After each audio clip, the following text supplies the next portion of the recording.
Episode 174 of the HHH Racing Podcast is brought to you by the Adelphi Racing Club. Adelphi Racing Club, offering a truly personal racing experience. Looking to own thoroughbred racehorses and win at the highest level circuits? We're not just a syndicate, and our members aren't just investors. We are partners. Experience the Adelphi difference. Join the club today. Contact us to get a taste of the Adelphi experience and come hang with us this Saratoga meet. Hello and welcome to episode 174 of the HHH Racing Podcast. We are live.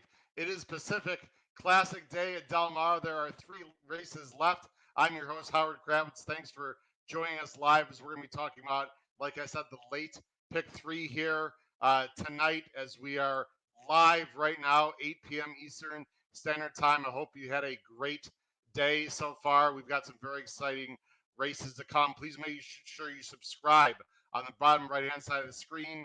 Also, smash that like button. That'll tell YouTube this is a great show. And hit that notification bell so you know new content will arise. Of course, you can you can listen to us on Spotify, Apple Podcast, and Anchor. And the Race Day blog is alive and well.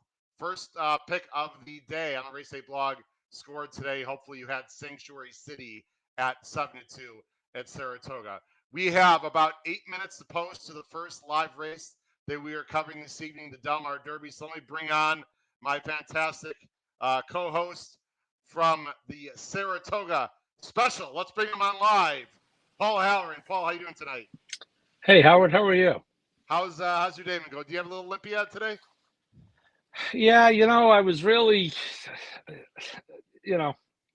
I didn't pull the trigger on the win bet. He was actually a little lower. I didn't think he'd be that low. And I was really trying to keep me in mind, one of your underneath keys.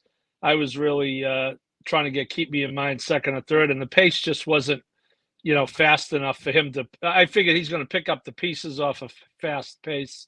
And so I had him but didn't have him. But I did like him a lot, and he really ran well.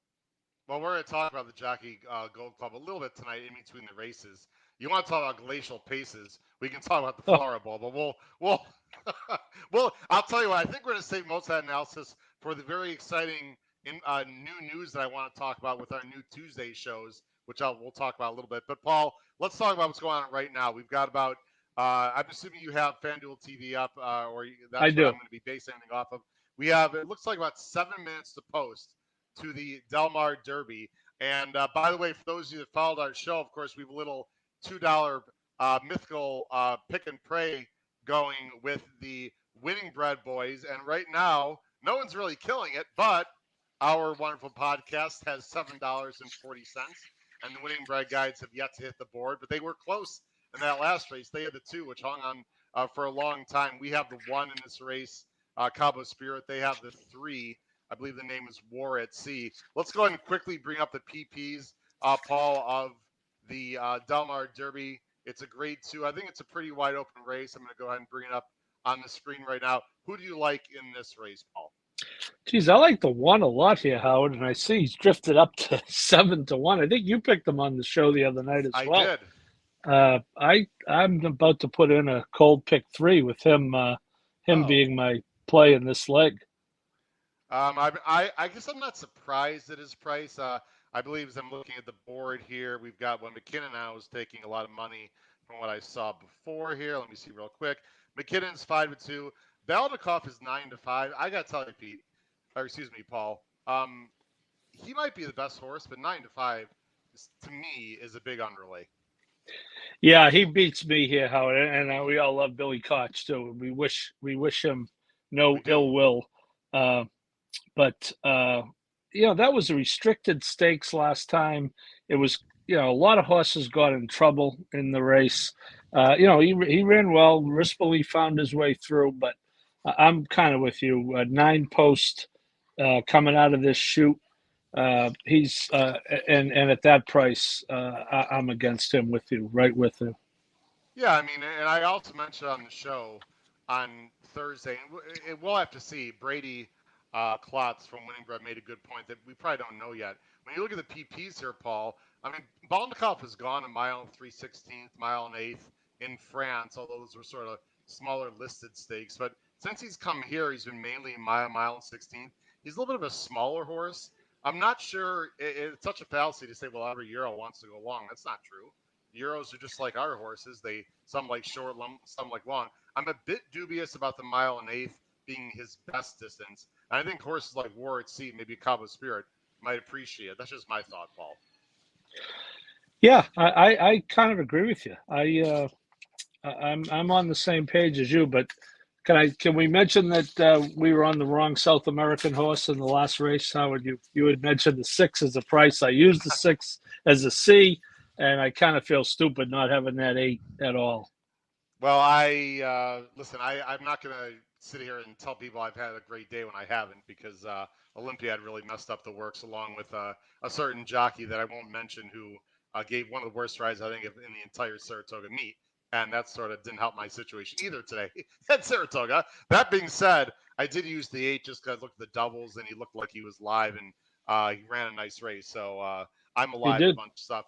But I certainly I need to hit this pick 5. I actually played a pick 6 also, that I'm alive to. But again, a lot of things can still go wrong. They just showed Flightline, by the way, walking to the, I think probably out of the stakes barn, probably into another holding facility. But he looks like he's good. They've got the Larry O'Brien Trophy from the NBA Championship on. The cup is on the way on the FanDuel studios, which looks pretty cool. But let's talk more about this race. McKinnon's a big player in this race, Paul. I think this is really wide open. This is a very, to me, trip-dependent kind of race. I don't think really anyone towers over anyone else, which is why I'm a little bit surprised at the 9-5 on Balnikov. Yeah, and I think McKinnon is playable, and I think his odds are probably more in line with what they should be. Here, what is he, 5-2? I believe you said. McKinnon's drifted up to 3-1 now. But they're really hammering. Balnikov down to 3-2, Paul. This is wow. I mean, apparently, how the little red feather people have gone to the windows. Billy's firing as we speak right now. I will say, because I think it's important to be honest this show, I do have Balnikov in my pick 6, but I used him. I actually did a little ABC and a Caveman. I decided I did not use him in my Caveman because I was trying to get some value, and he is a B for me in my ABC. I'm talking about Balnikov. So I'd love to get the 1 or 3 home, selfishly for our show, of course. Let's get this 1 home, Paul, so we can continue to lead in our contest. We have a lot of people watching. Thanks for watching. If you're watching the show, please make sure you comment top right-hand side of the screen. I'm hoping everyone has their sound up here on their iPad or their PC or whatever they're using, and the sound down on the TV. Again, we are about 5 or 6 seconds behind as you watch this. So as you're watching this at home, ladies and gentlemen, you're seeing us about 5 seconds behind the actual race. So what that means is, as we talk, we're not going to be able to show the race live due to contractual obligations. But as we talk through the race, Paul, people at home are all going to know what's happened to some extent. But we're obviously going to react to what we see, which means we don't know. We've got Matt Miller is here tonight. Wants us to bring the big energy. Paul wants us to bring the big energy tonight. So I have Matthew. I have some skinny pick 3. It looks like. Well, I have some skinny pick 3s with both Flightline and Country Grammar. Okay, yeah, that's all I'm using in the big one, which we have plenty of. The Stanley Cup is in the house, Howard. The Stanley Cup is in the house, which is going to make the Larry O'Brien Trophy look like something you get at Walmart on sale. Yeah, listen, the Stanley Cup is pretty damn big trophy and pretty cool to see. I'm using Slow Down Anzi defensively, Paul. I decided because I got a feeling this horse is going to show some speed, and this horse is out of a Square Eddie mare, and Square Eddies take well to the turf, so he's a Calbred. But Slow Down Andy to me for Redham is not impossible. I'm expecting the 2 to show speed. Any idea how this pace complexion might turn out, Paul? As we're well, I would say Howard, my good friend and one of your loyal listeners, Dr. Jeff Mora from South Florida, is all over Slow Down Andy in this Oh, race, and he is one of the most astute horse players I know. So there's good okay. news for you. I would think The, if you're using Slow Down Andy, Paul, I don't want you to got to interrupt. think, They're in the gate here. They're all in the gate okay, here. Sorry for the Del Mar Derby, Grade 2, and they're off. Looks like McKinnon took a little bit of a bump. Slow Down Andy is definitely showing some speed here, along with it looks like the 4 and the outside horse as well, but does not look like that fast a pace here. Slow Down Andy is definitely going to have the lead. The 3 Ward C is getting an absolutely beautiful trip in the pocket, about 4th. McKinnon's going to be a little bit wide, I would say, Paul, but now he's sort of getting into a comfortable spot. They don't look like they're going that fast. And the 1 and 9 are trailing, Paul. Your thoughts right away. well, Balnikov is dead last, and our 1 is just in front of him. But I would agree with you. I haven't seen a fraction yet, but it looks like a pretty tepid pace the way they're going. 24, and the second quarter is going to be even. This is a slow. I'll tell you what. The one thing I do like about California is they usually go. They're not going in this race. You got Spycatcher 61 second and Barsabas 80 to 1 in third. Ward C right now, Paul, is sitting an unbelievable trip in the pocket. He's got every chance to win for the winning bread guys. The back markers are picking up a little bit. 48 and 3. The tempo is definitely quickened. You still got Slow Down Andy with 2 big long shots, second and third, and Ward C again singing a great trip. Here come the closers winding up. Cabo Spirit is now winding up, but he's got a lot to do. Balnikov is still sort of in hand. He's going to follow him. Now the race is really happening. You still got Slow Down Andy. Slow Down Ward Andy's going to C win. just tipped out. You've got a bomb here that's hanging around. Slow Down Andy. Ward C trying to squeeze through. Here comes Balnikov. You got an 60 to 1 shot. Slow down. Andy not slowing anyone down for Jeff Moore is going to win the Del Mar Derby. Paul, I said it before the race. I was worried about this horse. He walked the dog, 113. Final time of 148 and 1. So they came home real quick. Pace makes the race, Paul. We talked about it. Well, we saw it earlier today, and yeah, that's a good pick, Doc. 6 to 1. That's a good mutual. I on the far turn, Howard. The way the pace was going, I thought there was very unlikely that he wouldn't win, and a bomb, as you said, came second, 68 to 1. Did he get second? I think the 4 ran second, didn't it? Okay.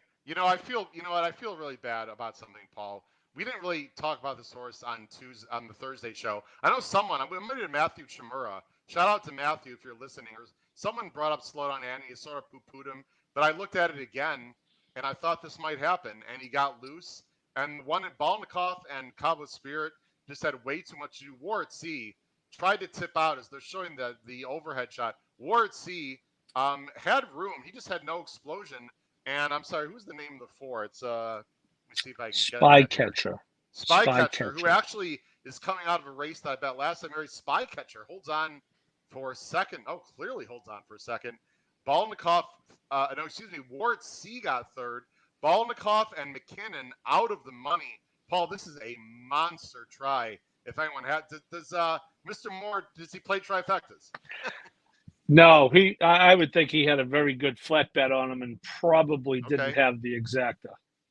Slow Down Andy, but I hope he wheeled him.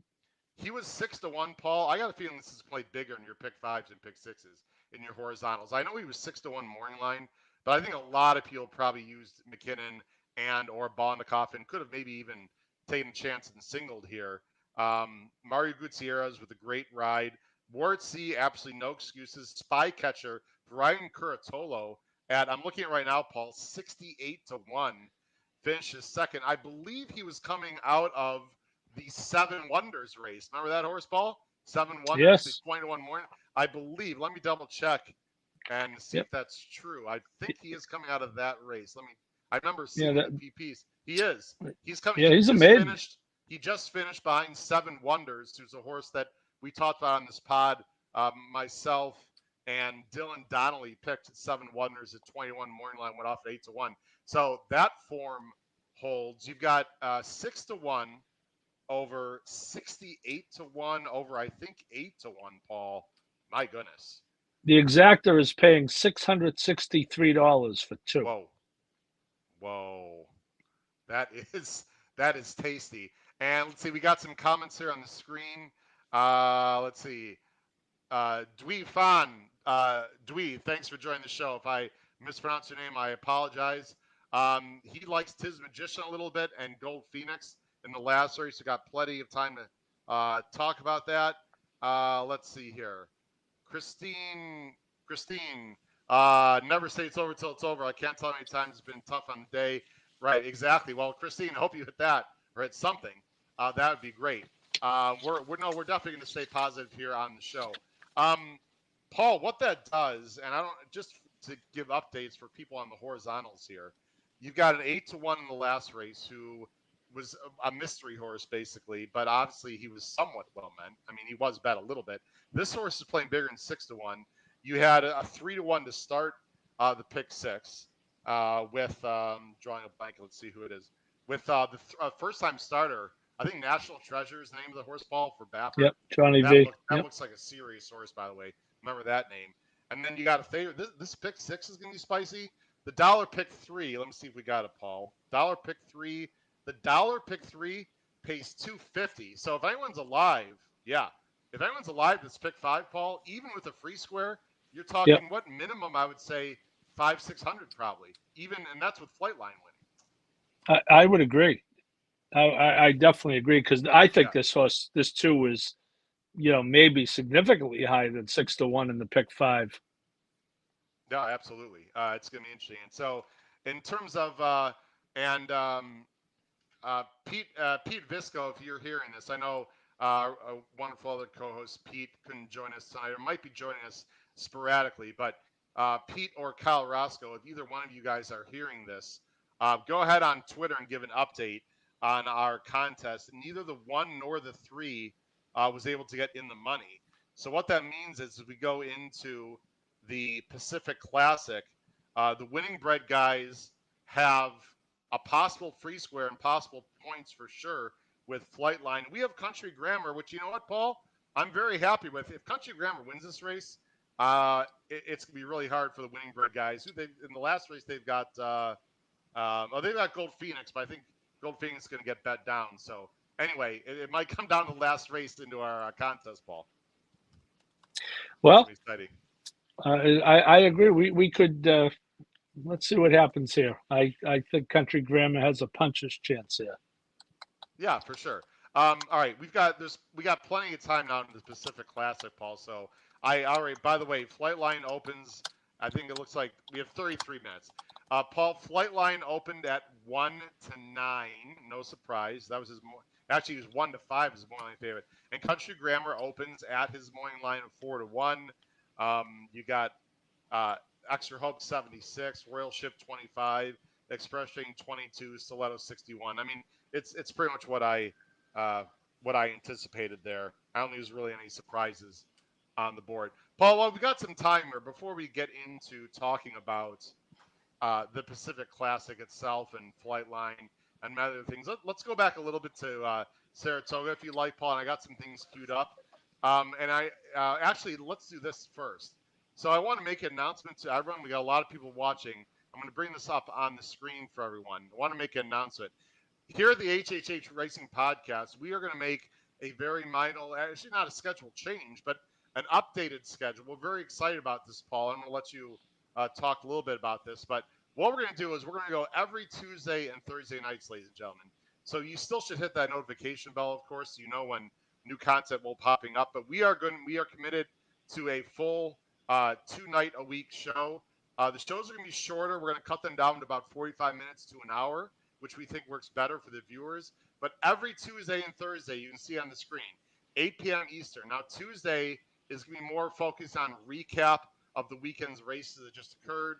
We'll bring on some featured guests to talk about their lives and whatnot, people involved in horse racing, personalities. We'll have discussions of horse racing topics and news of the day, so to speak. We're also going to have some fun trivia nights. We're going to involve our viewers, Paul. We'll get into that at a later time. So Tuesday's sort of going to be a recap and a fun mix of different types of shows, mainly hosted by not myself. It's mainly going to be hosted by Pete, perhaps yourself, and perhaps Kyle as we work out the bugs on that. And then Thursday, we'll of course keep our flagship show, which will be previews of the upcoming weekend's races and detailed handicapping with special expert guests. So I'm really excited about that, Paul. Tuesday night, we're going to be talking about some of the races that happened this weekend. Paul, we're going to have, as Peter Thomas Fortel and In the Money likes to say, let's have a production meeting in the middle of the show. If you were running the show Tuesday night, Paul, what is the first race or recap you would talk about? Other than, of course, we don't know about the last two races at Del Mar, but of the races that have happened, what do you think is the big story today? Well, so far, I think it's Olympiad, but I think it's the Pacific Classic. It's Flightline either way, right? Because if he wins, Yeah. he's still undefeated and on the way. And if he loses, it's a major story. But I think the Olympiad comeback story is pretty significant. And Howard, I was there. Everyone was trying to figure out what happened to him last time, and Bill Mott talked about it. And people want to say, you're making excuses, but it absolutely could have been the heat. That was an absolutely oppressive day, and you do not know how hot. The heat index was 102 at Saratoga that day. They cancel at 105. Okay, you do not know how, and he could have just had a bad day. And Mott shows again why he's a Hall of Famer. He gets him back off that race and beats what I thought was a very good field. You're looking at the chart. Junior Alvarado. Terrific ride, had him right on top of the pace, and it was not a fast pace. He made the move at the right time, and American Revolution ranged up, but they could have gone around 3 more times, and he wasn't going by him. Yeah, I would agree, and I had American Revolution. Paul, I think right from the gate, as a fan of American Revolution, I was not happy, and I don't think the number 3 untreated had any chance to win this race at all. But it sure seemed to me, Paul, this was the main speed of the Pletcher runners, and I've got to think of course, we haven't heard from Todd yet. We'll get quotes and whatnot. My guess, Paul, is that untreated was supposed to go out there. I'm not saying he was going to be a rabbit, but sort of go out there and ensure a fast pace. And you're going to see right here at the break, the number 3 untreated did not break well. You see right there, gets a little bit pinched, didn't really get out, and it was a dawdling pace with Tax and Olympiad sitting exactly where they want to be. American Revolution was in the 3-path chasing. I'm not sure that's what he wants to do, but really, it's hard to say that he had a bad trip. Olympia was just simply better on the day. It's that simple. Yeah, I agree, and it's hard to say. American Revolution is a very good horse, but as our friend Pete, we were on a text thread earlier, indicate he does seem to always come up just short. However, he's a New York bred I'd like to own. I can tell you that. There's a lot of spots. Oh. There's a lot of spots that you can put that horse, and but today. Olympiad was a superior horse. I'm almost a little surprised here, Howard. Danny Gargan was committed that they were going to go to the lead with Tax. I'm almost surprised that he didn't even go a little faster, because you're not going to steal the race with Olympiad on your right hip. You know what I mean? If you're going to steal the race, you're going to have to open up a little. And Tax is another good horse who's not the quality of Olympiad. But I think once the 3 missed the break, to your point, Howard, that Olympiad, if you watch the break, Howard, if Junior wanted the lead, he could have had it. I mean, he came out sharp, and he just kind of sat on him and let the one go. Was happy to let the one go.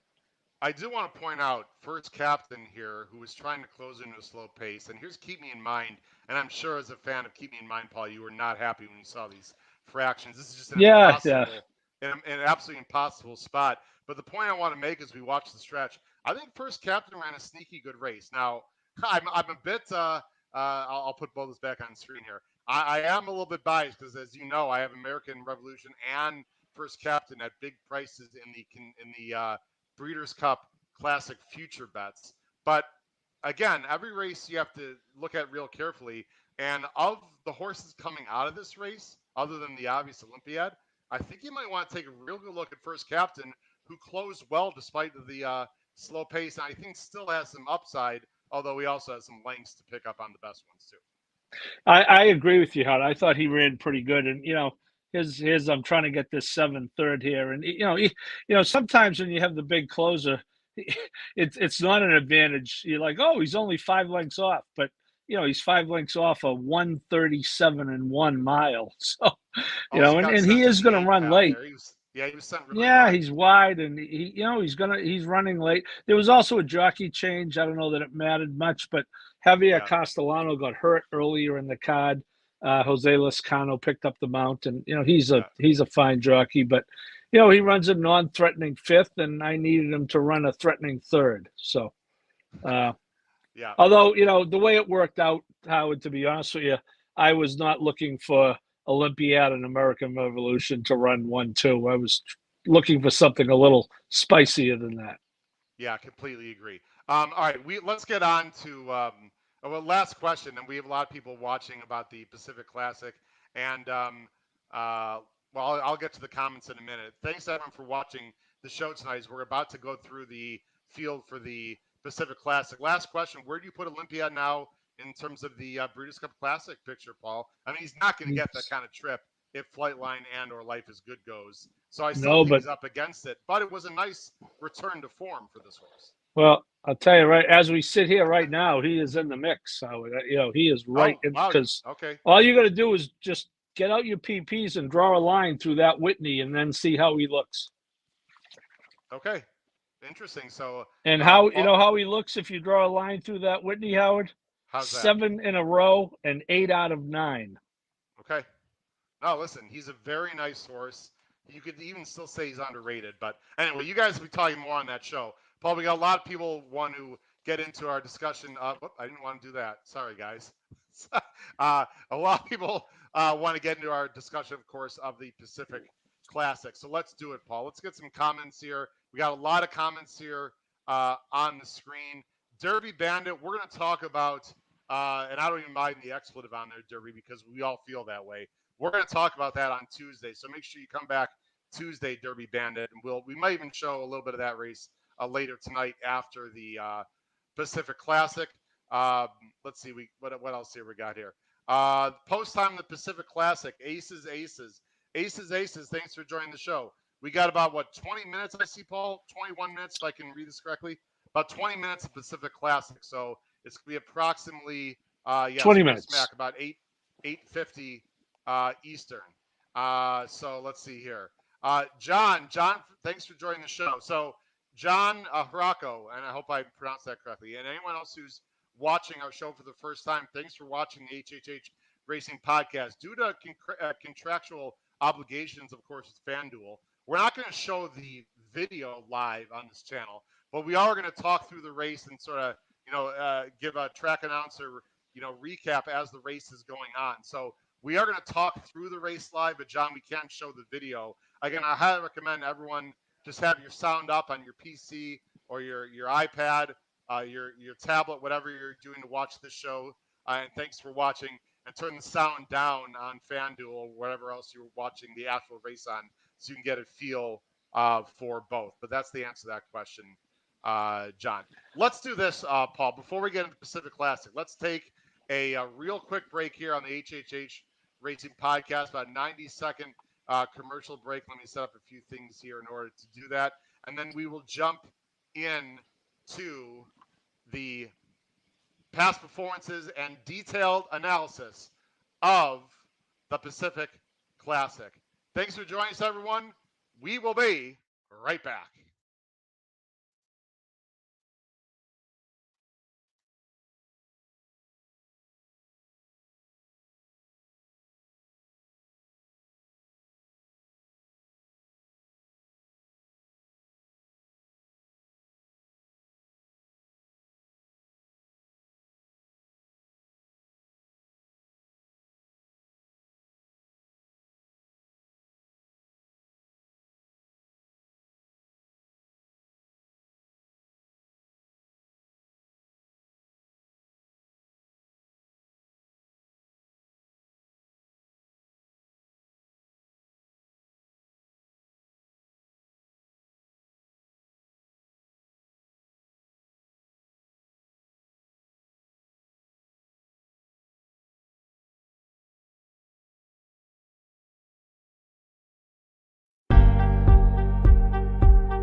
Welcome back to the HHH Racing Podcast. We are live covering the Pacific Classic. We have approximately 18 minutes to post. My wonderful co-host Paul Hallen will be back shortly. Let's jump in to the past performances here of the Pacific Classic. Let's run down the field here. Of course, this race is a Grade 1. It's for $1 million. They're going a mile and a quarter on the dirt. You got Extra Hope, the one horse, who right now is 52 to 1. Let me go and update the past performances here. Extra Hope is, there you see right now, 56 to 1 with actually it looks like 50 to 1 with approximately 24 minutes to post, or actually 18 minutes to post. You've got the number 2, Country Grammar. Again, we'll talk about this horse in a minute. He's got a very live shot, bet all the way down to 7 to 2 now in this race. I bring Paul Halloran back on the screen. Country Grammar 7 to 2 as of right now. Then you've got Royal Ship, the winner of the San Diego. He is currently 17 to 1. When he fires his best, he's very good. Money Mike Smith with a long shot chance. You have the number 4, Express Train. One of my personal favorites. You see Express Train right there behind me on the plaque there. He won a big race for me in March. All this horse has done is won 3 of his last 4. He's 15 to 1 for John Sheriff, who seems to come up with big winners on big occasions. There's the monster. You got Flightline. Let's go full screen. Flightline is 1 to 5. He cost $1 million. He's almost earned that back. He's run crazy buyers. He has not won a race by less than 6 lengths with triple-digit buyers every single time. The big question for Flightline, can he get 2 turns? Can he get a mile and a quarter? He has never gone past the mile. Then you have Stiletto Boy for Ed Moger. Nice horse, underrated. 1.1 million with Juan Hernandez in the irons. Is he the horse that's going to put pace pressure on Flightline? Let's talk about Flightline, Paul. This is the main story. I know you have some strong opinions on Flightline. You love the horse. You're not a big fan of the fact this horse just doesn't run too often. Yeah, and again, they have the right to run their horse when they want, and he obviously had some physical issues. He did not run until April of his 3-year-old year. Hey, look, if he runs off the screen today, it's a great story going into the Breeders' Cup. I'm going to try to beat him, and I've lost before, so it won't bother me at all. Here's the Met Mile, which he ran very well. He didn't break well and on the rail, and you can see he broke pretty much last. But Pratt, who doesn't screw around, just gets him right into the race. Didn't put him on the lead, but he got him right back in the race right away. He really Paul, is elite, by the way. And right here, he gets in a tight spot. You and I were here. We're at the Belmont Live, and I was watching this race. Right about here, he's got to take back. I mean, I wouldn't say it was a troubled trip, but it certainly wasn't a clean trip. My only concern out of this race, if there is one at all, is Speaker's Corner just doesn't seem to be the Speaker's Corner is the 2 here. And a lot of people, including Anthony Stabile and many others, really thought Speaker's Corner had a chance to upset Flightline in this race. Paul, as you see, Happy Saver is a nice horse. Aloha West is the Breeders' Cup Sprint Champion. This wasn't a field of bums. Flightline just absolutely blows by Speaker's Corner. My point simply being Speaker's Corner came back and Pat O'Brien didn't run very well. So I guess you can argue, if you're against Flightline, they didn't beat much here. Well, I would say it's not the strongest Met Mile of all time, but I will also say Speaker's Corner was really sharp coming into the race. I was with Anthony. I liked Speaker's Corner, and he had no issues whatsoever. Had a good trip and just didn't run it, as you say, didn't run the next time either. So he is really at a little bit of a crossroads, because his Pat O'Brien last week was horrific. This race, he just he got outclassed by a very, very good horse, but his Pat O'Brien race was horrific. Now, However, having said, I'm sorry. Go ahead. No, I was going to say, they're really betting my country Grammy out, who looked tremendous walking in the paddock, by the way, for whatever that's worth. But 7 to 2 is they are really yeah. Well, the Baffert the Baffert people are out in force, apparently. Well, I mean, realistically, I guess there aren't really a lot of other options. I think is sort of is the thought here. Now, Paul, what I want to show, a lot of people and have a right to be skeptical. I get it. Skeptical, excuse me. He's never been 2 turns. He's never been a mile and a quarter. This horse is bred to go the distance. I'm going to show the breeding in a minute. But Paul, what I also want to show is the gallop out. A lot of people just stop watching a race. I think that's a big mistake. This horse gallops out, and this is not the first time. I mean, look at this. He's still full of run. I mean, Pratt is like petting him. He's got his ears pricked. Paul, you've seen a lot of great horses in your day. You're an excellent handicapper, journalist, etc. Have you seen any indication up to this point on the racetrack that Flightline can't get the distance? No, I haven't. He's done everything they've asked him to do. They've progressed him. Very gradually, 6 furlongs, you're looking at it 6 furlongs twice, and then the Malibu, and then, the mile. I think if they had their druthers, Howard, if in going a mile in that last start, I think if they had their druthers, they probably would have preferred a 2-turn mile. But, the Met Mile, it's at Belmont Park, and, it's a stallion making race. And if you can come and run in it, win it, you do. Here's the dam of Flightline, feathered. Now, actually, you see a little bit of this horse. Scary enough, Paul. This horse actually has a little bit of turf breeding too, so I'm sure he'll never see the grass, but he does have some turf breeding. Feathered one, just missed to in 2015, going a mile and a quarter in the American Oaks.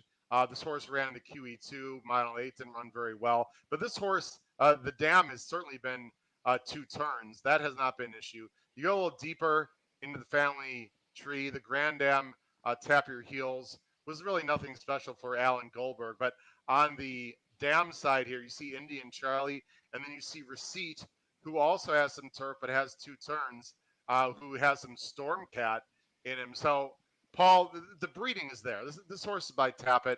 It's just a question, can he get it? Paul, if he gets the distance, let's say Flightline doesn't seem to have any distance issues. Is it just fait accompli and there's just zero scenario in which Flightline can lose? Today, yes. Yeah. I would say if he gets the distance today, he's going to be very tough because above all else, Howard, the track is playing a little bit speed.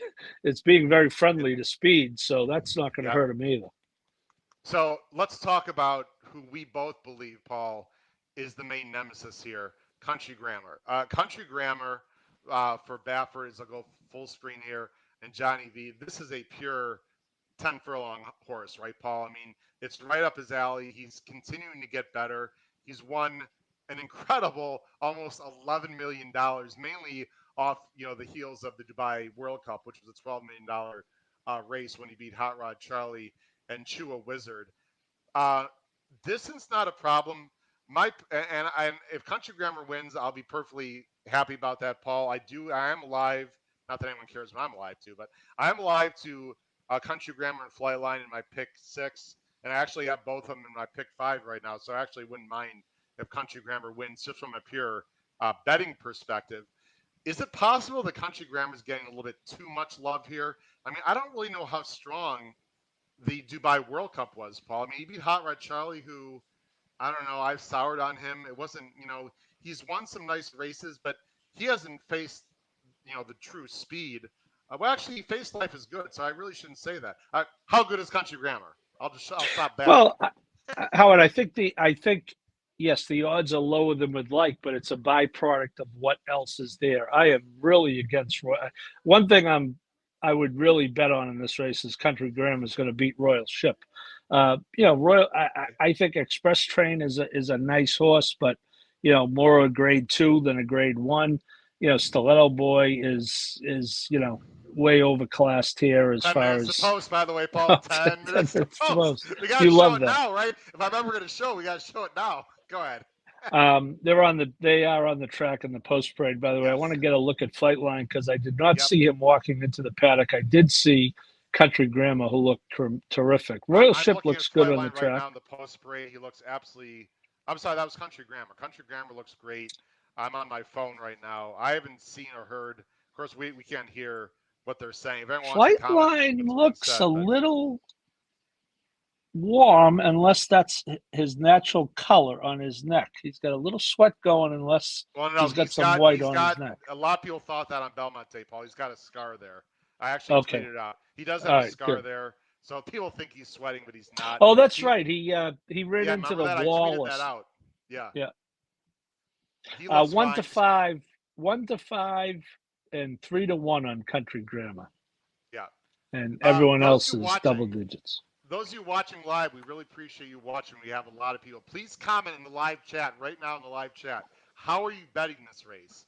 And don't throw out crazy. I'm betting a $20,000. I don't care your dollar amounts, people. That's none of my business. But how are you betting this race? Is this a cold punching exacta? Are you going to cold punch a try? Are you going to try to beat Flightline? Paul, I'm fascinated to see with the viewers how they're betting this race. It's not just a 2-horse race, Paul. Of course, you have Extra Hope, who has very little hope, in my opinion. You got Royal Ship. Royal Ship, we're going to show the San Diego here that he won, beating Country Grammar. Royal Ship is the 9. We'll just show the end of the race mainly. When Royal Ship is good, Paul, he's really good. You see Royal Ship circling outside of Country Grammar, who's the 8. Royal Ship will probably be a little bit off the pace and might be right there with Country Grammar closing in the lane. Yeah, he was the horse on this day. You know, we talked about it on the show the other night. I think this race was just very much a prep for Country Grammar. He was coming. It was his first race off. He'd been out of the country since probably, February 1st, or maybe even in January, and probably got back sometime early to mid-April. So, this is his first start back, and he's not a mile and a 16th horse. You can see he is running at the end there. So I just think this was the day for Royal Ship to beat him. I like him a lot more than Royal Ship today. Look at the gallop out, Paul. I mean, look at this. Here, Royal Ship won, and literally less than a 16th past the wire. You see Country Grammar already galloping out. I mean, we talked about this on the show on Tuesday, Paul. This is just an absolutely perfect prep, that last race there for Country Grammar. Express Dream's a nice horse, Paul. He's won 3 of his last 4. I think Sheriff's done a great job with this horse. He's a little too grindy for me. He would need a lot of things to happen to win this race, in my opinion. I think I agree, Howard. You've gotten your Express Train does not owe you anything, Howard. No, he does not.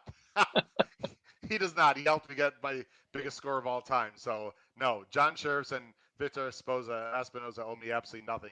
Then you have Stiletto Boy. I know Brady Klotz talked about this on the show Thursday with Dylan Rossi, the Winning Bread guys. Is Stiletto Boy the one that's going to put pressure on Flightline? Does it even matter, Paul?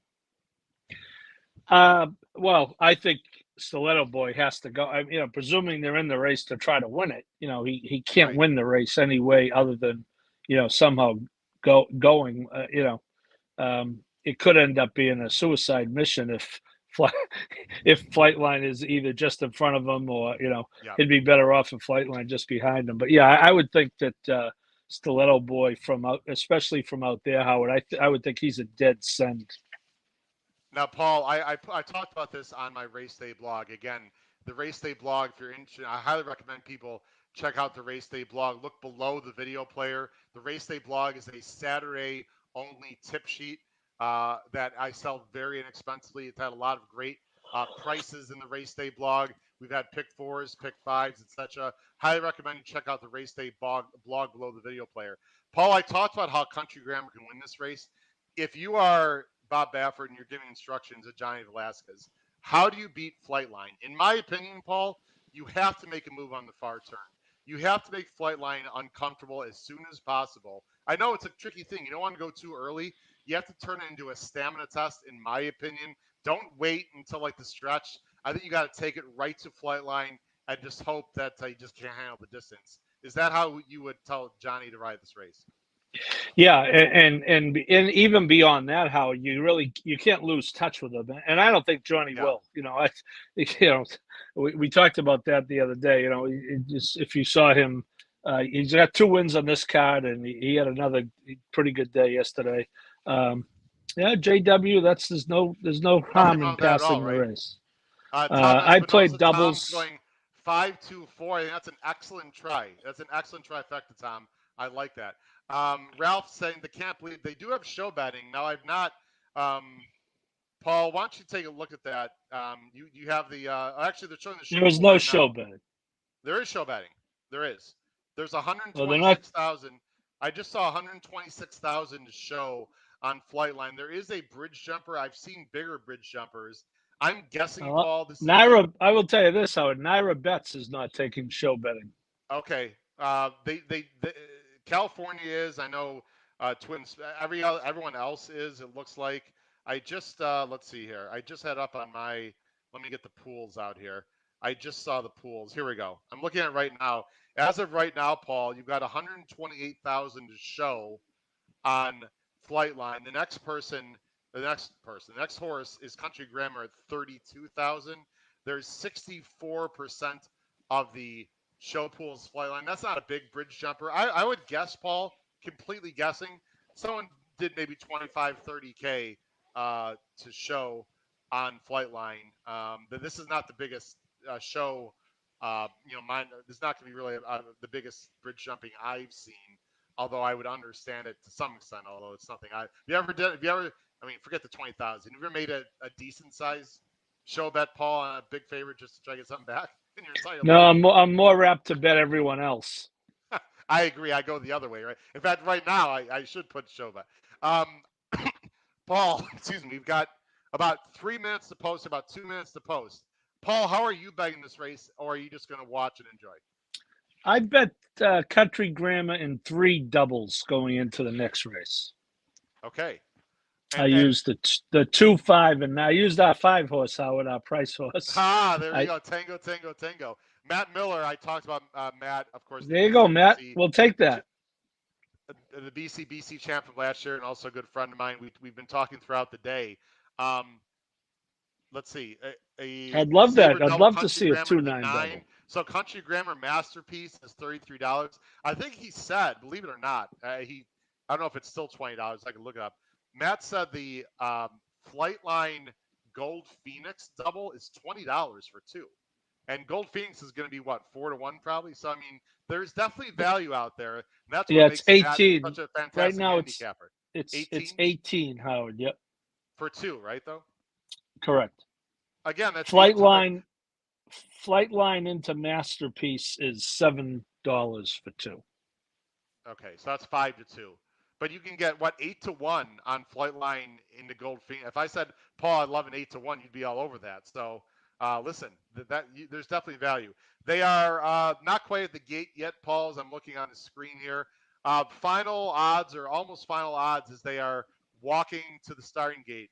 Flightline 1-5, no surprise. Country Grammar being bet down to 3-1, Paul. And Royal Ship and Express Train, I'm a little surprised here, are the same price, 10-1. So they are taking some money, Paul. I thought actually Royal Ship would be lower than Express Train, but they're not.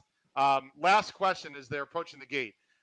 If you're Flightline, do you just go and take it right to them in the start? Or you maybe just look to your outside and see what Stiletto Boy does? And if Stiletto Boy wants to go, then Pratt will come to the outside.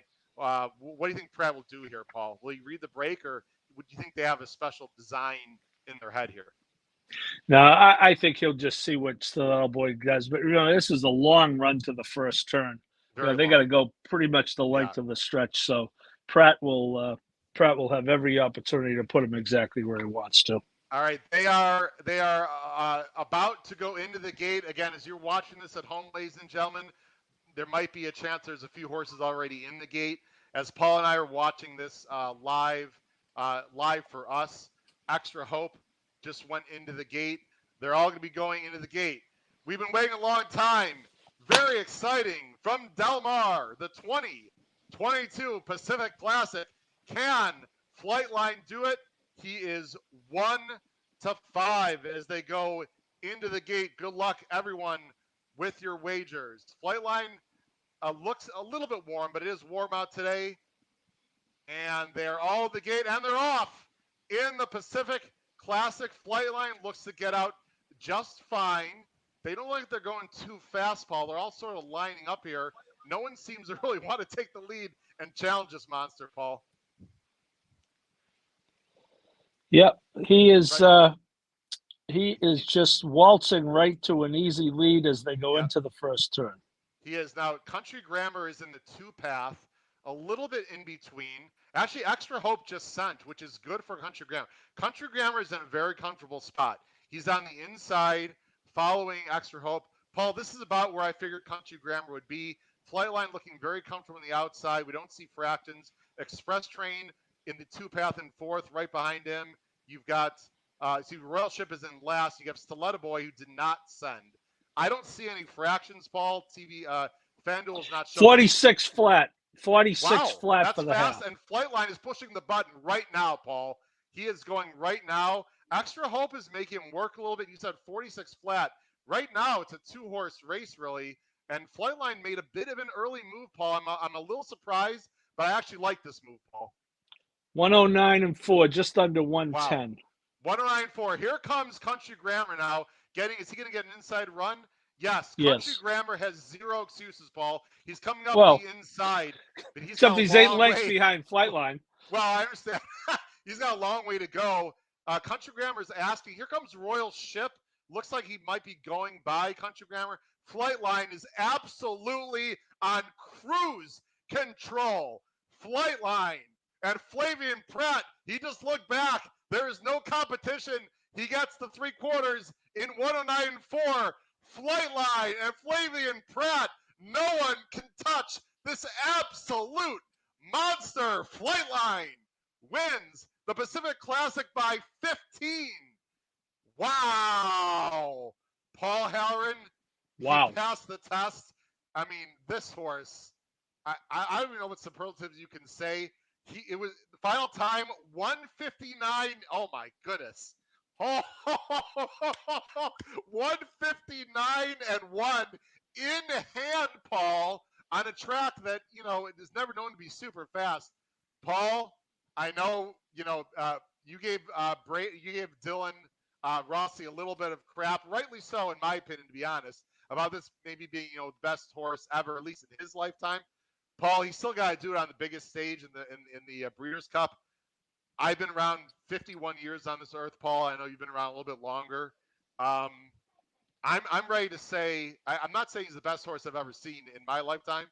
He might be the fastest horse in my lifetime as of right now. Well, I'll tell you, as you said, sub 2 minutes. And when you go sub 2 minutes for a mile and a quarter, but the track is, the track is certainly far from slow. I'm going to see if I can pick up Andy B and Cone with Pratt here. Okay, I'll let you do that. I would stand up, and I don't want to mess up the system. I'm applauding Flightline. Flightline, you young man are an absolute fucking beast. Flightline is absolutely unbelievable. I have no qualms, Paul. Go ahead and keep listening to the broadcast, Paul, and feel free to chime back. I'm having a hard, it's. Oh, that's okay. I think Flavian said this horse is pretty good. I think Flightline is saying, Paul Halloran, did you question me? Take that. I'll tell you what, though, Howard. Yeah. Country Grammar ran his eyeballs out just to run second because did he run second? It was hard for me to tell. I'm sorry. Yeah, he had to take up the running on the far turn. And he held second, 5-2-3. He did 5-2-3. Yeah, but second by 15. I mean, Paul. I mean, I don't even know what to say. Nothing really surprises me. I like that Pratt just took it to him on the far turn. This is what speed horses need to do, Paul. How many times we have to freaking say it? I mean, if you're a speed horse, just go. Even on the turf too, right, Paul? Get them off the bridle, make them chase you. Stop effing around. They're interviewing Costa Horonis right now. Pratt did exactly what these guys should be doing, Paul. I don't understand why jockeys continue to rate good speed horses. That was a clinic, Paul. Yeah, well, again, not that I would say there's probably a lot of jockeys who could ride this horse, but this guy is just elite. He is elite. Nah, he's just, I mean, And Richard Migliore says it right about the colony at Saratoga. There may be other jockeys who do certain things better than him, but Richie believes he is the most complete jockey in that room. And right now, that's as good a jockey room as we've seen in many, many years. Let's get some comments here. We have a lot of people chatting. Do not leave the show, anyone. We have a lot of people watching. Do not leave the show. We are still going to cover the last race, which is a win and you're in, as well as this one, the Del Mar handicap. So please do not go anywhere, folks, despite the win by Flightline. Let's bring on our, we just brought him on. There you got one by himself. How'd that happen? Myself on. Pete. I'm only have 5 minutes. I don't like real quick. All right. I don't like to use a lot of profanities, but holy shit, Pete. Wow. I mean, that was all I could say. Luckily, we were in the middle of family night movie and my dog had to go to the bathroom. So my wife ran out just at the post. So I got to watch it. And I don't even understand. I'm sure you guys said everything I'm thinking already, but just to be wide like that and to overtake him. And then I've never seen a horse pull away like that. And since like Secretariat, basically. They're showing the replay. When he pulled away on the far turn, Pratt is barely moving his hands. I mean, yeah, just the stride and the natural speed of this horse is just effing scary, Pete. Just flat out scary. Hey, Paul, we sort of joked around with Dylan when he said this, if he wins this race, he might be did you guys say that already? He might be one of the best of all time. He might be already. Pete, well, I just said, Pete, and Pete, I know you and I are basically the same age. I'm ready to say, I'm not going to say this is the best horse of my lifetime, but in my 51 years, I just turned 51, I think this is the fastest horse in my lifetime. I'm prepared to say that right now. Oh, yeah, I would probably agree with that. And maybe the best, not in terms of lifetime achievement just yet, but in terms of impressiveness in every race and what they've done, I don't know if I've seen one better. So let's I don't know what that means. Comments. But... We've got Tom Espinoza. Holy cow! Dean, here's a comparison, Paul. A horse that I never saw in person. I'm assuming. Did you see Slew in person, Paul? I did not. But that's a fair comparison, I think, in terms of his speed. I mean, he's that good. You may want to bring shade. Now Matt says now. What do you think of a lift? Yeah, now, Paul. I was going to say you may want to bring Ghost Zapper into that conversation if you're talking about pure speed going a distance of ground. Well, hey, look, this horse is going to be odds on in the Breeders' Cup Classic. I think that's fair to say now. Hey, I saw he was when I opened oh, sorry, go ahead. I just want to comment. I'm sorry. I just want to comment on the bottom, Pete. Katie, this horse, unless this horse has an injury, he's going. He's going. And this will be his last race ever, I'm sure. That they've already said he's going. They also said he's not going to be racing before the Breeders' Cup, which no one is be surprised by. That. Pete, I would figure that Breeders' Cup Classic would be his last race, win or lose. Unfortunately, I would imagine. Yeah, right? I would imagine so. Yeah, I mean, what else? What else would he need? I saw he was did you guys look at I don't know if you talked about the Breeders' Cup Classic pool yet, but did you talk about that? He was like 5-2, wasn't he? I saw. Well, was he? I saw 8-5 early this morning, and I was remember it's open till Monday night, Pete. At 6. Yeah, I know. That was funny, but I was like 8-5. I was like, that horse is going to be about 1-9 by the time Sunday night comes. Kyle just said that was a new track record, guys. I'm not aware of that. Actually, Kyle, we're going to bring. Speaking of the devil, looks like Kyle Roscoe, our contributor here. Kyle, give me a thumbs up if you're ready. I see you backstage there. You're trying to get to it. All right, we're going to bring on the whole crew here. Let's bring on Kyle Roscoe. Kyle, new track record also? Is that right? That's what I heard when I was looking on TVG. I mean, they were talking about comparing him to Candy Ride's time back in the day. I had goosebumps. I mean, Kyle, you're pretty young. By the way, Kyle, in from the beautiful rolling hills of Platteville, Wisconsin, the former training camp home of the Chicago Bears, correct, Kyle? Is that where you are? That's correct. Yeah. All right. In the middle of nowhere. Kyle, I don't care what age you are. I don't care if you're 50, in your early 50s like Pete, if you're in your, early 100s like Paul, or if you're I'm sorry, Paul, my bad, early 60s, or whatever old you are, Paul. Kyle, I mean, if this doesn't bring young fans in the game, I don't know what people want. I mean, I know it wasn't like a photo finish. Maybe you have to be a horse racing aficionado to really appreciate that effort. But Kyle, you are one, and you've been only in the game for what, maybe 7, 8 years, like seriously or whatever. I mean, holy shit, unbelievable. 159.11. What was his final time, Kyle? It was 159 something. I think he maybe just I saw missed 21, it. Paul. I saw 159.28. 159.21, I think. Yeah, Candy Ride is 159.11. Okay, I think so. And I apologize if I'm wrong. I think I saw 159.21. So okay, fine. A 10th off the track. He also jogged home the last. In hand. The final 16th. He was in hand. Forget the 16th. He might have jogged home that final quarter. It felt like. I mean, once he opened him up. I mean, that was like one of those weird horses that just pulls away and you're laughing, going, "Oh, this horse is going to fall down," and I can't wait for the closers to come. And he just kept opening up. That was nuts. Kyle, I want to laud the praises of Flavian Pratt. Now, Paul accurately said I could have probably ridden that horse to victory. I just like when a jockey lets the freaking speed horses run. I'm so sick of this wrangling back crap. Kyle, on the backstretch, I was a little bit surprised he opened up just because he hasn't been this far. But Flavian said, you know what? I'm going to put you off the bridle. Come and effing catch me. I love that attitude. Yep. Oh, 100%. It's aggressive. And I mean, I think that's also Flavian just knowing kind of, nothing against obviously a horse being in the Pacific Classic is awesome, but kind of noticing who's to his inside and just let him go and just say, yeah, come get me. And good luck with it. Because, yeah, like I said, that might have been one of the most scintillating performances. Like I said, I'm, pretty young, but that might have been one of the most scintillating performances I've ever seen.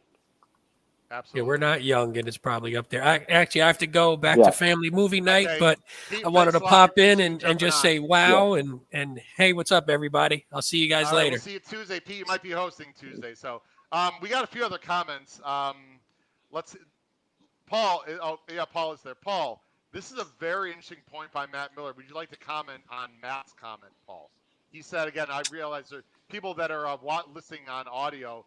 Matt Miller says this may impact the classic picture, might lead some marginal horses to the dirt mile or other races. Thoughts? Well, I think the key word there, and Matt is very, very astute, but I think the key word there is marginal, because the difference in purse is not marginal. I mean, Olympiad for, horses of that ilk. But I know what he means. If you, we'll see what Life is Good does, Howard. We're going to see if Life is Good wants to. You're not going to have horses tripping over each other to run against him. But, it is purse-wise, it is still, the dirt mile is good luck. I'll tell you what, this is going to be a fascinating decision for Life is Good. Let's talk about Life is Good for a little bit here. To me, and this is just my opinion, I've always felt Life is Good is probably best in a mile and eighth, but I also think he might be the second or third best mile and a quarter horse in the country, in my opinion. I know Country Grammar beat him in Dubai, Kyle, but that was a very tiring surface. He had the pace was pushed. Let's face it, Life is Good was still early in his 4-year-old season. If you're the connections of Life is Good, Paul, do you challenge this monster, or do you try to win the dirt mile back-to-back 2 years in a row, which I wouldn't say is a sure thing, but he'd be a pretty heavy favorite, I think, in that race. Yeah, I don't know. I think if he's the only, there's an old adage, you never avoid going in a race because of one horse. And if he's the only horse that you think is that much of a standout, you go to the Breeders' Cup Classic. That's what I think. I agree with Chris Mack. What's wrong with finishing second to Flightline and winning? What is it? It's a $6 million race, right? So, and if Life is Good does go, Howard, if Life is Good does go, that makes Flightline's job exponentially harder. It does, but based on what I saw, well, I think Flightline. Howard, you saw him battling Stiletto Boy, is what you saw. I'm talking early. I'm not talking about the final result. I'm talking about where he would be placed early if a horse like Life is Good is in the race, who we presume would just go. I think what would happen, again, we have months to talk about this. If Life is Good goes, I think Life is Good is the absolute would absolutely send hard. And my point I was trying to make is instead of Flightline taking over in the mid backstretch, I think Flightline would just go by him at the top of the stretch. Let's just say it would just be a longer time. It also as a fan, Kyle, I really Yeah. want Life is Good to go to the Classic. I mean, I'm gonna not because I'm gonna be there. You might be there. I'm not sure if Paul's gonna be there. Whatever. In my lifetime, that would be the two best horses on the racetrack at one time in any race that I have ever seen in terms of just pure talent and speed. I don't think. I mean, I wouldn't say it's a matchup of the two because there's other nice horses, but that Yeah. would be the two most talented, fastest horses ever in one race in my lifetime. Oh, 100%. I would, and then I was literally gonna say, I mean, that's gonna draw people regardless. Granted, the Classic and the Breeders' Cup obviously is gonna draw a bunch of people, but just to see those two horses duke it out, I mean, it's an unbelievable story race. It would just be amazing for the sport in general, let alone for a very interesting betting race as well, as we've touched on. It sure would. I'm just looking on Twitter. Would be some people are saying that'd be a match race for the ages. I don't even know if it'd be a match race. I mean, I don't even know if that's even fair Yeah. to say. That would help the closers though. If you're a fan of the Mhm. closers, you definitely want both of them going in. To update I'm gonna. everyone, and Kyle, by the way, whenever you got to go, just tell us and go ahead Yeah. and leave. Paul, what this does, if you can hear me, Paul, is in our Yep. contest with the winning bread guys. That was actually big for us. The Country Grammar got second. They gave us 260. So right now, going the leaderboard, going the last race, the HHH Racing Podcast has a whopping $10.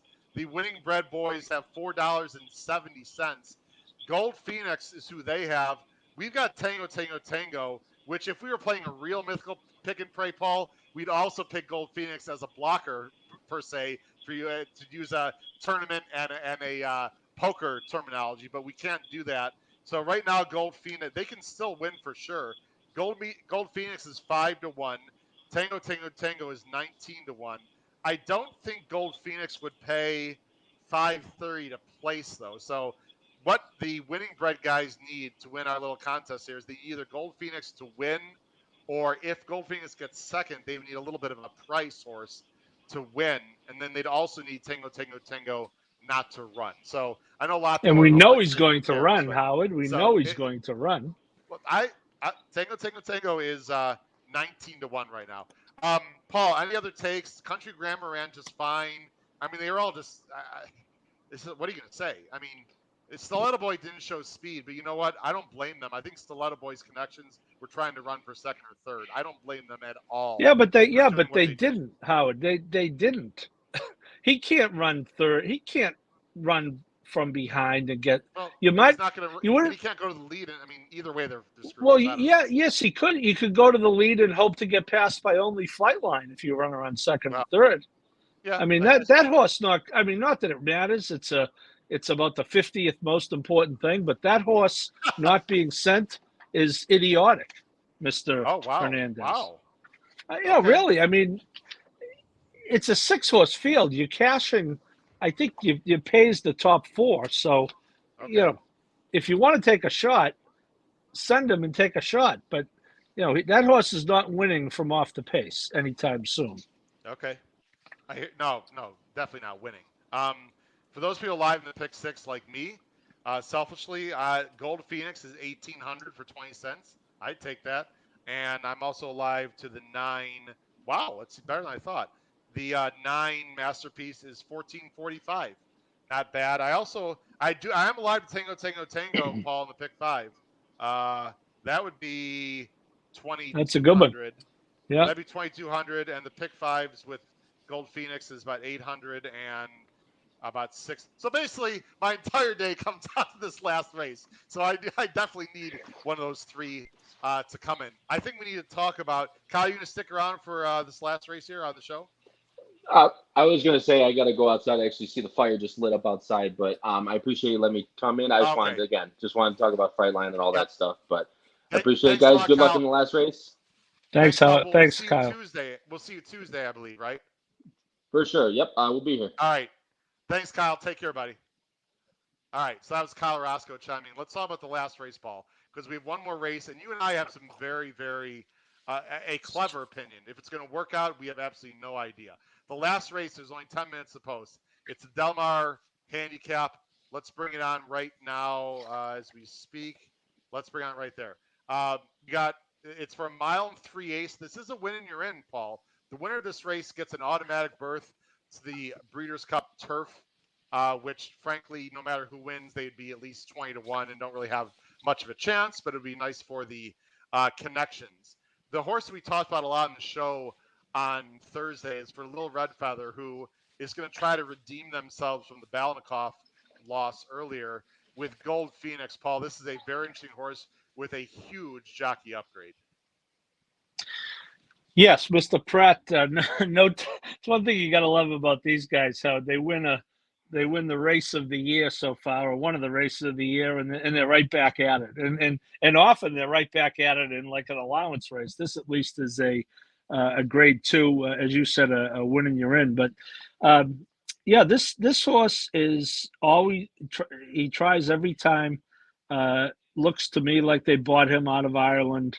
He in the U.S. he has 6 starts, a win, 3 seconds, and 2/3. So he's right there. His only graded stakes appearance, he ran second in the Charlie Whittingham at 1.25 miles. This is 1 3/8 miles, so that's a little more.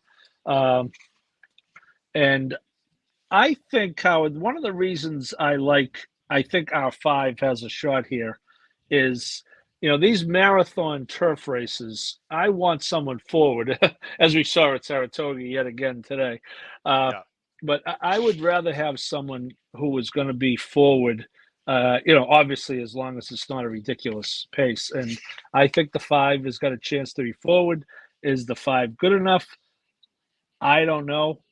He ran in the Jockey Club last year, and he was sitting right on the pace, and then he got swamped by the likes of Yabir and Soldier Rising, who ran a very good 3rd in the Sword Dancer last week. But, he comes back from that with 2 wins and 2 easy races and second in a race at Pimlico. And he, in the Eddie Reed last time, he was on the pace and then just didn't run late. But it sounds odd, but I like running lines like that when they're stretching out, because I think he's just got a chance to be even more forward, and the pace would not be as heavy. They went 110 for 6 furlongs in a 9 furlong turf race last time, so that's a very honest pace. They went 119. They went 119 at Saratoga today. Howard. Yeah, I want to show this replay, and I talked about this on my race day blog. You really got to watch the replay. Tango, Tango, Tango. This is the Eddie Reed, is right here. By the way, Masterpiece is the gray at the 12. I think Declan Cannon made a big mistake here. I want Tango, Tango, Tango, tactical, but he's got to be more patient than he was in this race, Paul. You can see he's in a perfect spot. I'm going to go and fast forward to the far turn. Okay, let me go a little bit. Okay. So these 2 horses are going pretty quick up front. Here's Tango, Tango, Tango. They're going 46-1. I don't understand this move, Paul. He could just sit where he is right here, right? This is a fast pace. To me, he pushes the button way too soon. Now, it's a little bit hard to tell. The horse's mouth is like open. He's a bit rank. So maybe Declan can just figure this horse wants to go. The problem is, Paul, you see he tips out right there to the 3 path, and he's like asking right here. I don't understand. He's making this early move on the far turn, going 110. There's still a long way to go. And what you're going to see is he almost takes the lead here. I just think this is a miscalculation, Paul. Now, maybe the horse isn't good enough, but he makes this big 3-wide move as if he's going to win the race. And look what happens. He doesn't handle the turn well. The horse goes out into like the 7 or 8 path here and just he's on the wrong lead. He switches back there. Here's Masterpiece, and he just couldn't sustain it. I thought that was just a way too quick and way too aggressive a move. If he had stayed and waited, I don't know if he would have won the race. But here's the difference here. I don't know, 4 lengths. I think it could have been a lot closer. Yeah, I think the wide part of it, Howard, is every bit as much a factor as, the early move. You're going That was a mile and an eighth.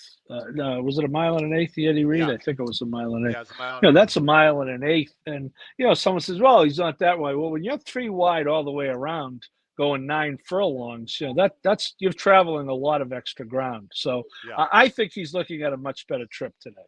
And I better bet him while I'm talking about it. Yeah, I already put in my you know what I did. I put in my I keyed him on top very lightly. I mainly back wheeled him in second and third with the 2 and 9. It's on the race day vlog. I pretty much Paul went 2-9 with 5 with a bunch of horses, 2-9 with a bunch of horses with a 5. I put a small win bound in the 5, although based on my pick 6 and pick 5 that I'm alive to, that was sort of unnecessary. But in case I'm really right, I want to make sure I cash as much as possible. There's 4 minutes of post in this race, Paul. Right now, Masterpiece is 8-5. You got Gold Phoenix at 5-1. The 10, another Master of Foxhounds, is 6-1. I know someone on our show Thursday liked Master of Fox. I don't know if it was you. I can't recall. I bet this horse a bunch of times, Paul. I'm sort of sick of this horse. Now he'll probably end up beating me. I don't know. He just doesn't do it for me. He doesn't finish the job. He's got a tough post here. He's going to have to be used early. I don't see it, but I suppose it wouldn't shock me. Well, you know, again, it's D'Amato on turf at Del Mar. He has whatever number of wins he has at Del Mar this meet, and it's probably around 15, 16 now. All but one have been on turf. So, you know, but I kind of agree. I don't love that post in this race. You know, this race starts pretty much right on the turn, on the far turn. Which means he could be set wide. You know, JJ Hernandez, he was very aggressive in a turf race earlier today, but I think this race, you know, we'll see how this pace might be okay. I'm just hoping our guy sits off of it and at some point takes the lead and holds them off. I'll be more than happy to let the winning bred guys win our little contest and get the 2 home for my pick 6 and pick 5. So I'll be rooting for the 2. I think there will be some pace. Tis a Magician, Paul. Here's a horse we got to talk about. We still have about 2 minutes to post. This is a horse I don't like at all in this spot, like not at all. He's 5-1. I understand he wants distance. He's never been on turf. I don't believe. Let me check. Has he been on turf, Paul? Tis a Magician? I don't think he has. Tis a Magician is he's 0 for 1 on turf. However, I will tell you this, that he is a half to a turf winner, and the progeny of Magic Union are 2 for 8 on turf. So there is a little pedigree on the dam side. I think they're running this race because they didn't want to run in the Pacific Classic, and it's just the other logical distance spot. I don't like him at all in this spot. If he wins, I don't know what to say. Another horse who should send, though, Howard. Yeah, he should be out there. A Master of Foxhounds will be out there. Tango can't be that far back. I think there's some pace in this race. I really do. It probably sets up for Masterpiece, who's most likely the best horse in this race, Paul.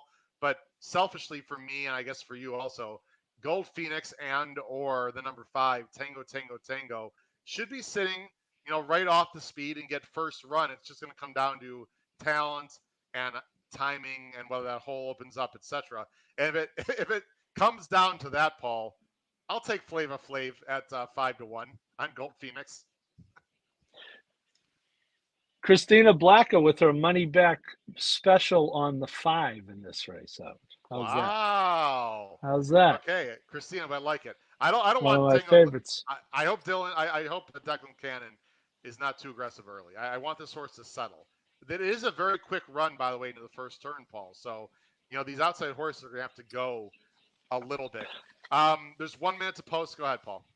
Yeah, I think Tis a Magician, Howard. You know, again, he looks like a dead cent here. You got Haywood's Beach has some speed. He's all the way out to the 11, and Vasquez is an aggressive rider. You know, I think that's why Masterpiece is the odds he is, Howard, 8-5, because when some horses start running backward, he's going to be running forward. Paul, this is listen. I'm not afraid to be honest and tell the truth. This is a big race for me, sir. I have not had the best of days. I'm going to admit it. I've had a few okay scores. This would get me out for the day and much more. So anyone who is a fan of me, cheer me on. I need the 2, 5. Actually, the 5 would be best. 5, and then 2, and then 9 in that order for several $1,000s. Paul, as they go into the gate, final selection of the Del Mar handicap. I am going to go in order. I am going to go 9-5-2. 9-5-2. I'm going to go 2-9-5. It's a win and you're in. The winner of this race qualifies for the Breeders' Cup Turf in Keeneland in November. Let's see if Masterpiece can do it. Odds now up to 9-5, Paul, and they're about to set out of the gate, and they're off. Looks like everyone got out okay. The one is actually Dyson Mochara is sending. Tango Tango Tango is sending a little bit. Come on, get in front of this one and then sit. Perfect. The 5's in a great spot. The Masterpiece is also in a good spot. You called it. Tis a Magician on the lead, and then Master Foxhounds. We call this exactly as it looked like, Pete. You got 6'10". You got a price horse. Looks like the 7 is in third, and Haywood's Beach is in 4 wide in a real tough spot. They look like they're going a decent pace, Paul. I'm looking for the 25-3. Not really. Yikes. Oh, Jesus. Here we go again. Yeah, not really. Well, I will say Tango Tango Tango is in a great spot, and so is Masterpiece. Howard, 3-turn turf races. You got to save ground on the first 2. If this horse walks the dog, I have nothing on this horse at all. I'm going to be really pissed, and I'll also be very wrong. They're on the clubhouse turn here. 50 flat. Jesus. Masterpiece is going to have to go early. In fact, nice job on the jock of Masterpiece. Abel Cedillo senses it. He's already sending a little bit. Tango Tango Tango's in a real nice spot right now. Gold Phoenix is a little bit further back than I thought, Paul, to be honest. Tis Magician looks very comfortable right now. They're starting to speed up. Declan is sending on the inside. I'm not sure about this move, but he's going to try, Paul. Tango Tango takes the lead. He sends the small space, the slow pace. He's got the lead, but he's being breathed on by Master of Foxhounds. They hit the far turn, 114. Here comes the other 2 choices. You got Tango Tango Tango on the lead. Get this 10 out of here.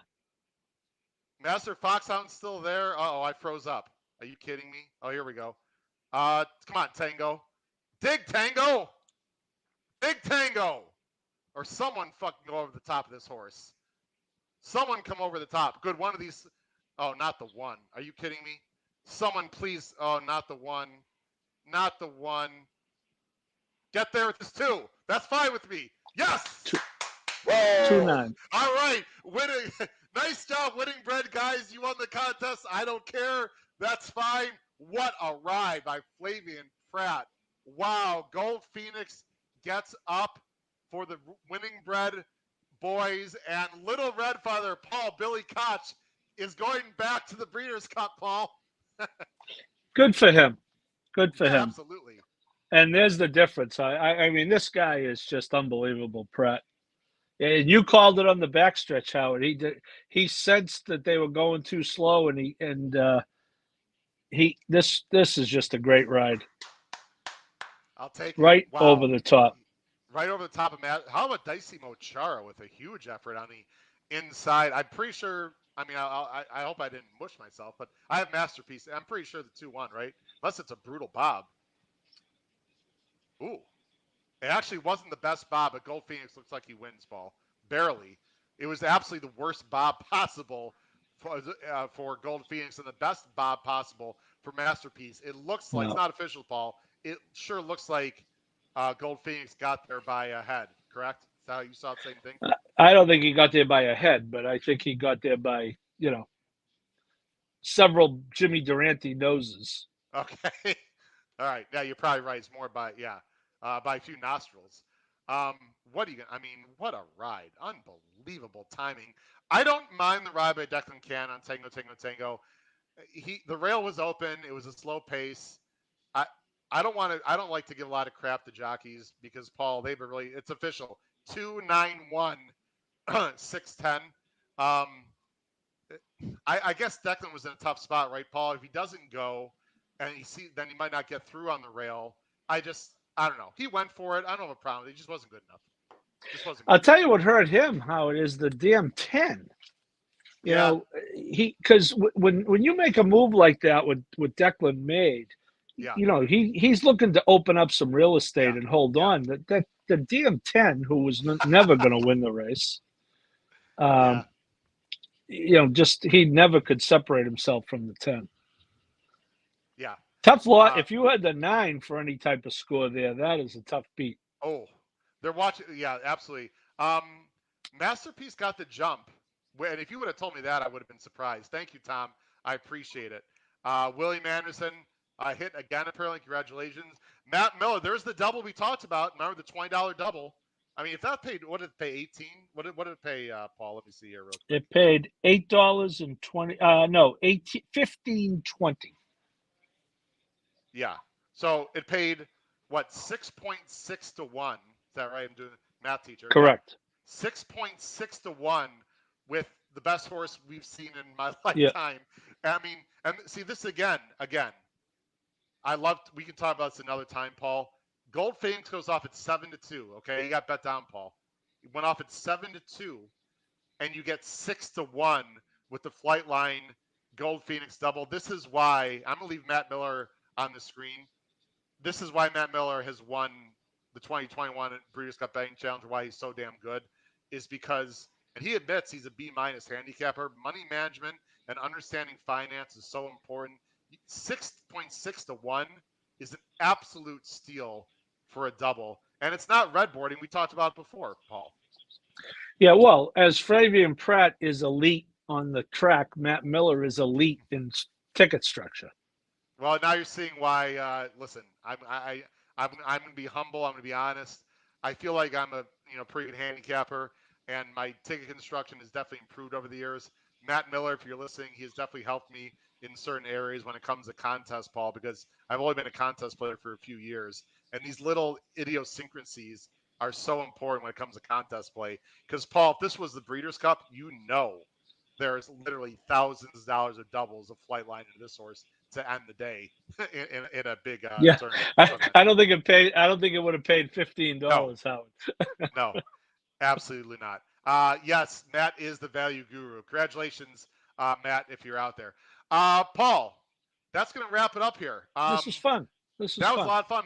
Paul, thanks for joining me. I love your enthusiasm. We saw just, wow, what incredible day. The race day blog and our picks overall were good. I want to publicly congratulate Winning Bread guys, Dylan and Brady, who got only one win in our contest, but it was the most important moment. We could have gone with what's fun is if we went with Masterpiece, what would have happened, Paul? That would have been interesting. I'll have to go back and look at it. I don't know, we might have won our contest. Masterpiece paid looks like $360 to place, and they got $14 out of it. So they got $18.70. Actually, it would not have mattered. It would not have mattered. No. So no. Congratulations to the Winning Bread guys for winning our little contest, and I'm going to pat myself on the back for hitting a pick 6 and a pick 5, which I will take gladly. Paul Halloran, really appreciate you being on the show tonight. I know you'll be on Tuesday again, Tuesday and Thursday. Let me bring up the banner here as we wrap up here. Hold on one second. Give me 2 seconds here.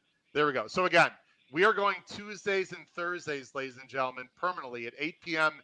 Eastern Standard Time. So please check us out every Tuesday and Thursday night, 8 p.m.